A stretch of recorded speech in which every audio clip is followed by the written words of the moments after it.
¿Y cómo te lo digo? ¿Y con qué humedad de letras te lo cuento?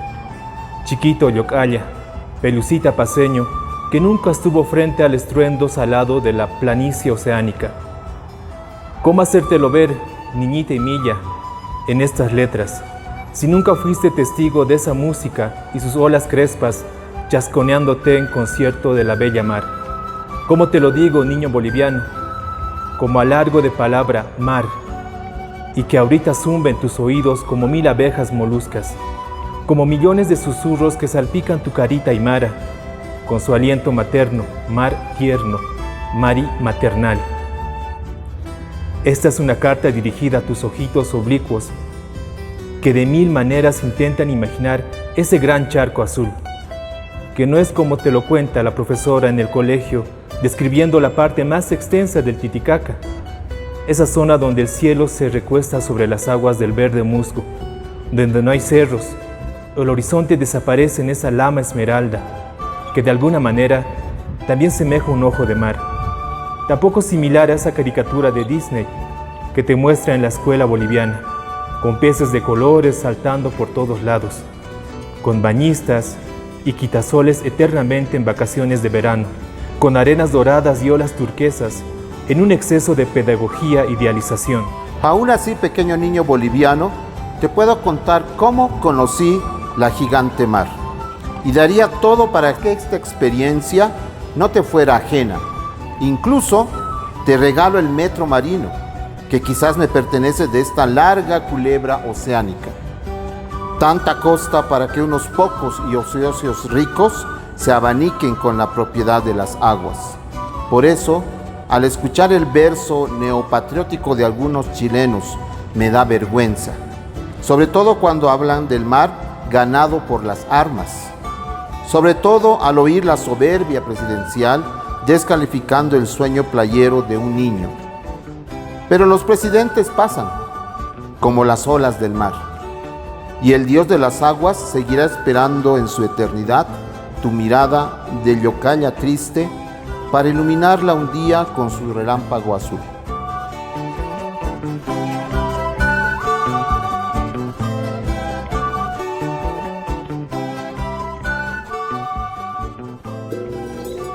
Empezamos otro programa de Nación Marica. Esta vez estamos en la Plaza Baroa. Hace unos días aquí en Bolivia se ha celebrado el 23 de marzo, que es el Día de la Reivindicación Marítima. Y es por eso que estamos habitando este espacio. No lo hemos hecho en esa fecha porque en ese día esto estaba repleto de gente, militares, civismo, patriotismo por todo lado. Y precisamente vamos a hablar de eso, ¿no? En este programa, sobre el patriotismo, sobre el civismo y también sobre esta fecha y qué significa esta fecha, ¿no? Y para ello tenemos a nuestra fabulosa invitada, Rodolfo Vargas Sacet. Ella es presidenta del colectivo TLGB de Bolivia. Rodolfo, bienvenida. Gracias, un saludo a Nación Marica y a todas las personas que miran este programa. Bueno, Rodolfo, mira, antes de iniciar el programa quisiera preguntarte ¿qué significa esta plaza para vos? Cuando vienes aquí, ¿qué sensación te causa o no te causa nada? No me causa nada esta plaza, me parece una plaza bonita, me parece un monumento a una persona que, según los puntos de vista, puedes entender si fue un patriota o solamente defendió sus intereses personales, porque hay varias historias y varias versiones que muestran distintas visiones y posiciones, ¿no? Frente al personaje que tenemos detrás. Entonces es importante eso, ¿no? Desde mi punto de vista no es alguien que me haya marcado, que me haya hecho ser más o menos boliviano. Claro que en la educación te inculcan siempre, ¿no? El amor a este héroe, el amor y el ejemplo que te ha dado como para defender la patria. Entonces, nada. Yo he escuchado una historia de que solamente era un propietario que defendió sus tierras y nada más. Bueno, muchas hemos escuchado eso. Y Sacet, yo así como, y traigo a colación a dato, no sé. Yo te hablo de los años 90 y quizá un poquito después también. Este espacio también fue un espacio para la prostitución masculina, ¿verdad? Sí, y la Plaza Isabel la Católica que está aquí a 2 cuadras, era un espacio de prostitución además del Prado.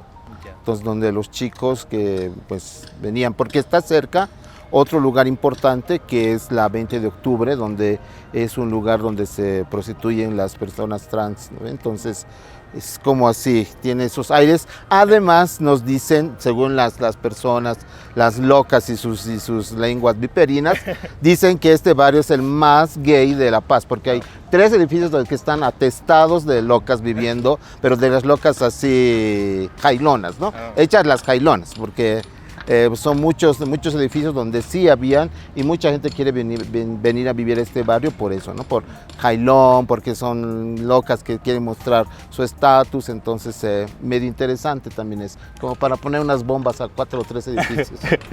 Quizá eso es más interesante que el mismo monumento, ¿no? O sea, el espacio de la prostitución, aunque es un espacio, es una prostitución masculina de élite también, ¿no? Claro. Entonces, y es una zona también de clase media, ¿no? Claro, claro. Es una zona marginal.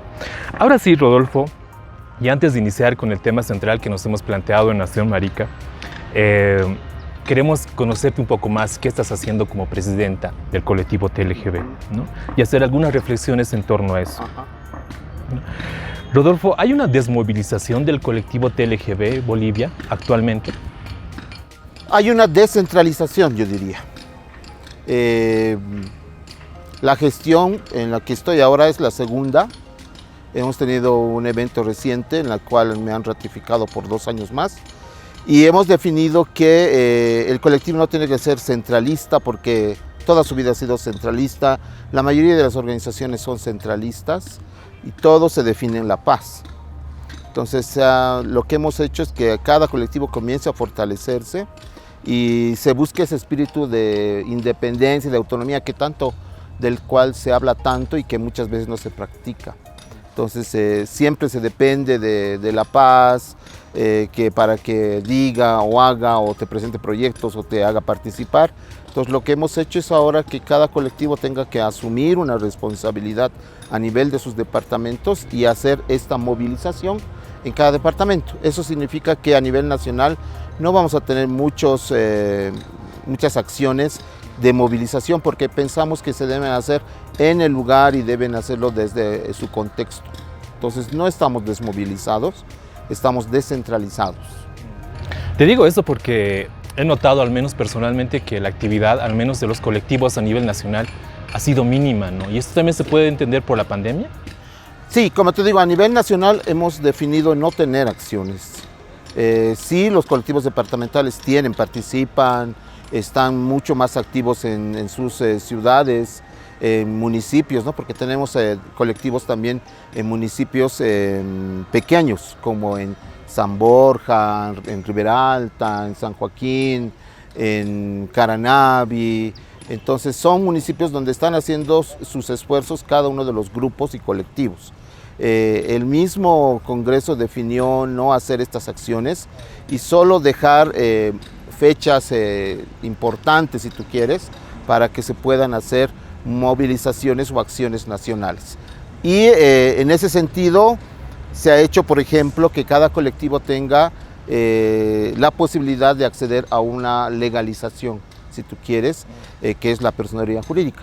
De los 10 colectivos que pertenecen a la organización, 7 ya tienen personería jurídica y están funcionando ya 2 con sus personerías jurídicas, haciendo pequeños proyectos para su zona, para su área, ¿no? Sin que el colectivo nacional intervenga, sin que tenga ningún tipo de afán, como te decía, centralizador y que quiera acaparar todo, ¿no? Es decir, para mí el dinero, yo hago mi casa, mi carro, me viajo y listo. Ahora, tú me decías, Rodolfo, y para terminar esta parte, que decías que hay una descentralización de esto, ¿no? Y es por eso que cada colectivo departamental está haciendo sus actividades, ¿no? Que eso me lo indicas de esa forma. ¿Eso responde a una crisis institucional del mismo colectivo, de los colectivos LGBTs en Bolivia? ¿O no existe esa crisis institucional? Yo creo que responde a la crisis de pensar que el liderazgo y todo el activismo se desarrolla solo en La Paz. Y creo que es importante eso, porque nos hemos dado cuenta que Tarija, que Beni puede hacer muy buen activismo en su departamento y no minimizarlo, ¿no? Antes solamente se daba espacio a lo que sucede en La Paz, a los líderes de La Paz, a los liderazgos que van emergiendo en La Paz, y no se daba espacio a las personas y a los liderazgos que están surgiendo en los demás departamentos.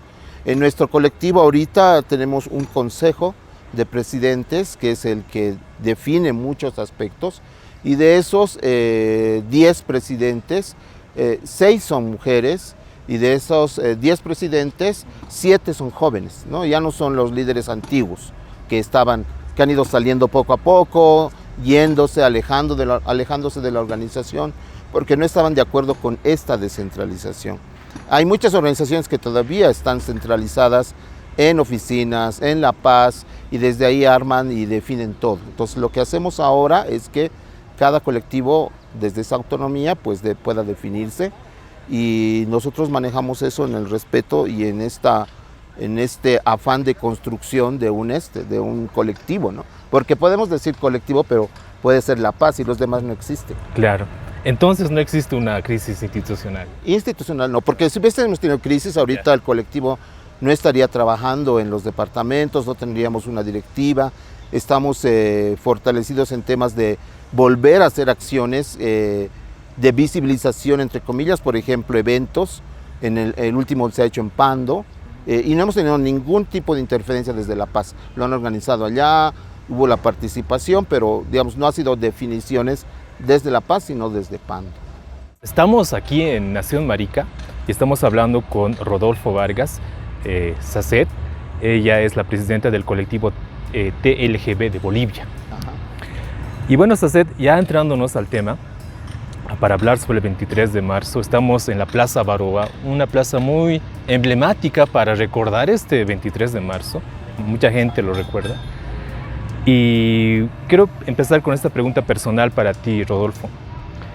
¿Qué significa para ti el 23 de marzo?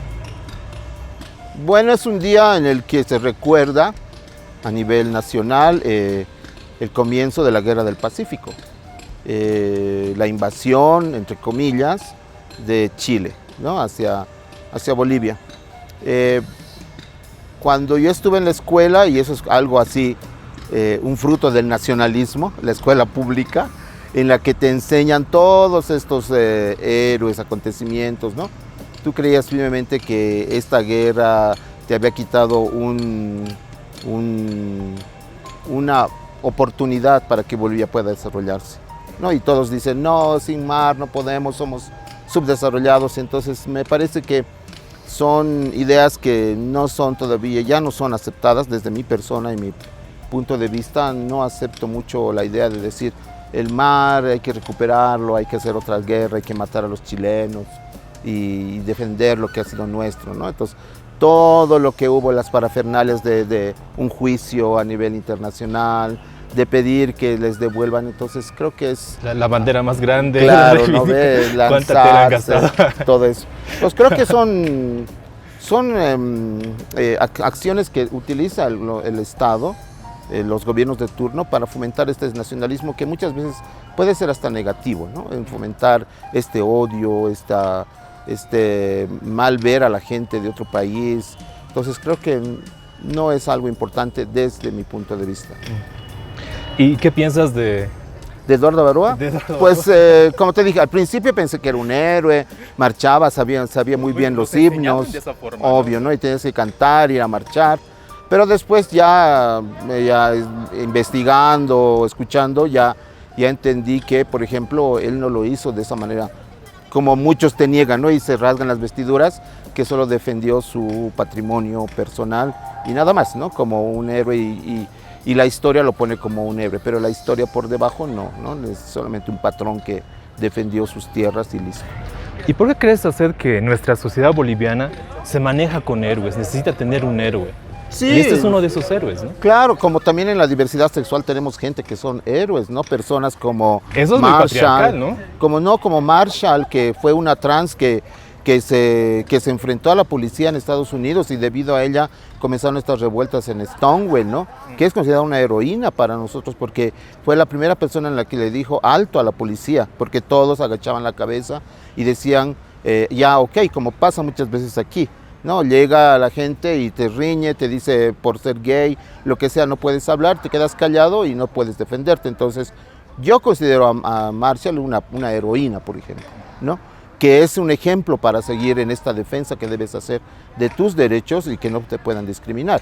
Entonces, patriarcal me parecería en el sentido que es una imposición de un modelo de un hombre, ¿no? Pero creo que hay mujeres, desde nuestra diversidad hay mujeres trans, mujeres lesbianas, otras personas de la diversidad que realmente pueden darte un ejemplo de vida y te pueden ayudar a mejorar, ¿no? Entonces, no sé si este señor nos ha dado un ejemplo de vida. No sé si ellos pueden decirle a los militares y los otros nacionalistas también así que es un ejemplo de valentía y de defensa del territorio, pero yo no lo creo. Sí, aunque estas las heroínas que tú dices serían más antiheroínas, ¿no? Claro. Porque la estética del héroe, pues este señor, Sí. es clase media alta, blanco, heterosexual, ¿no? Claro, aunque los últimos gobiernos han ido como rescatando también a héroes, heroínas indígenas, ¿no? Aunque también se lo traslada al mismo esquema de claro. héroe y caudillo, ¿no? Claro. O sea, el caudillismo es lo mismo que ahora pasa, ¿no? Con un líder actual, caudillo, que está buscando lo mismo, ¿no? Ser un héroe nacional, que el único que aglutina a las masas y que por él funciona todo. Entonces, eso es lo negativo de esta visión. claro, o sea, si tú dices, o sea, si bien traemos ahora a héroes indígenas, ya los vemos en los billetes, ¿verdad? Se traduce también esto en patriotismos, ¿no? Como lo pasa con Eduardo Avaroa. En indigenismos, muchas veces. También, ¿no? O sea, nacionalismos y todo eso. Y ahora todo este esquema de patriotismo, ¿no? A partir de los héroes, a partir de las heroínas, ¿no? Todo eso, ¿cómo se traslada al cuerpo homosexual, al cuerpo marica? ¿Cómo lo entiendes tú eso, Yo Rodolfo? creo que un poco es como la deconstrucción, ¿no? La imposición de un modelo que te ponen de macho, de defensor, que te tienes que ser así, o de una heroína mujer valerosa que hace todo eso por el amor al esposo, ¿no? Porque todas las heroínas, si tú ves, son las Buenas mujeres. son buenas mujeres, amas de casa, esposas buenas Buenas que madres, por ir a cuidadoras. defender a su esposo y a sus hijos han hecho toda esa revolución, ¿no? Y hay Juana Zurduy, la Bartolina Sisa, si tú ves la historia, son mujeres que por defender a su marido, y entonces en ese esquema patriarcal, binario, es lo que hacemos. Yo creo que lo que tenemos que nosotros asimilar de estos contextos es esta herencia, si tú quieres, de defensa de derechos. No conozco en Bolivia gente que pueda catalogarse como un héroe, heroína en la defensa de los derechos. Sí, la gente que ha muerto, por ejemplo, yo sí la catalogaría como una heroína. A las mujeres trans asesinadas, a las lesbianas, a los gays que han sido asesinados, para mí son héroes porque se han defendido. Pero este discurso de patriotismo, o sea, ¿cómo es que habita o cómo es que se traslada o se plasma en el cotidiano de las maricas? ¿O no tiene ningún efecto? Yo creo que en el principio en la educación sí. En la educación sí, porque todos pasamos y a todos nos inculcan esto, ¿no? Y todos tenemos dentro de nuestro ser esa chispa, si tú quieres, de patriotismo, nacionalismo, ¿no? Que muchas veces vas a ver cuando hablan del mar, de todo eso, todo lo que mueve a la gente. Y he visto muchos gays, lesbianas, patriotas, ¿no? Desfilando con el puño arriba, inculcándose en esta idea. Y hay muchos otros que también no estamos dentro de esa línea, pero que cuestionamos meterse en ese mismo modelo y dejarse llevar por la corriente. Entonces creo que no es importante el que tú dejes, en mi opinión no es importante el hecho de pertenecer y de seguir una corriente nada más, sino tienes que saber el por qué lo estás haciendo, no solamente por lo que te digan, ¿no? Y eso pasa mucho en la diversidad, y eso pasaba mucho en el colectivo y en esta desmovilización de la que me hablabas, ¿no? Yeah. Porque todo se decía, yo decía esto, y todos como ovejitas hacían. Entonces, y eso era con los anteriores líderes, ¿no? Y las lideresas mandaban, decían, imponían sus opiniones, sus visiones propias, ¿no? Si yo era de una cierta tendencia, pues el colectivo tenía que ser de esa tendencia. Entonces, lo que hemos definido es que no. Entonces, no. Tú puedes definirte de azul, verde, amarillo, rojo, negro, nada, pero si estás dentro de nuestra organización, de nuestra comunidad, de nuestro colectivo, eres respetada y respetado en ese sentido. Pero el patriotismo de alguna forma te enseña también a morir por la patria, ¿no? Entonces, yo no moriría. Bueno, yo tampoco, jamás, ¿no? Es más, no he hecho servicio militar. Yo tampoco. Así que estamos bueno. Entonces, esto del patriotismo, te decías, o sea, se traduce también en violencia, ¿no? Obvio. Y por ende también el patriotismo también es parte de un sistema patriarcal, Claro. machista, ¿no? Y es también curioso que hayamos, ¿no?, maricones, gays, lesbianas que sean patriotas y Claro. también, ¿no?, Tú cívicas, ven, etcétera, sí, ¿no? ven un 23 de marzo aquí a gritar en contra de Eduardo Baroa, te van a masacrar. Sí, ¿No ves? Porque es el por eso hemos hecho esta patriotismo de las grabación. masas, ¿no? Entonces te van a decir, ¿cómo vas a hablar de ese héroe? ¿Cómo vas a decir que es nuestro héroe que tiene un monumento tan enorme, no ha hecho nada, no lo ha hecho en vano? Entonces, si vas a hablar de Genoveva Ríos, de Bartolina Sisa, en su contra, en algún momento todos te van a saltar. Claro. Y creo que es eso lo que te da. Ahora, mira, el sentimiento de patriotismo, yo creo que se da más cuando, digamos, yo he sentido ser boliviano, en cierto sentido, cuando he estado fuera de Bolivia. Y eso te hace dar cuenta que perteneces sí a un lugar, eres de un lugar, aunque tal vez no. Muchas veces yo cuando era joven decía, ay, ¿por qué he nacido aquí? ¿Por qué no he nacido en Estados Unidos? Dice, o en Alemania, no sé dónde. Entonces, pero después te das cuenta que es el lugar donde estás y que tienes que valorarlo, ¿no? Porque es tuyo y tú lo haces tu lugar. Porque puedo decir, no me importa vivir aquí, me quiero escapar, me quiero ir como mucha gente hace. Y se olvida de su ser boliviano muchas veces. Sí, hay mucho que discutir sobre el patriotismo, ¿no?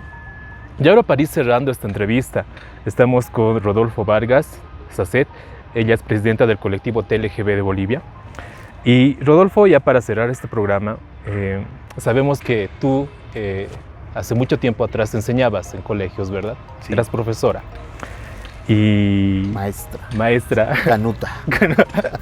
Era la maestra Canuta.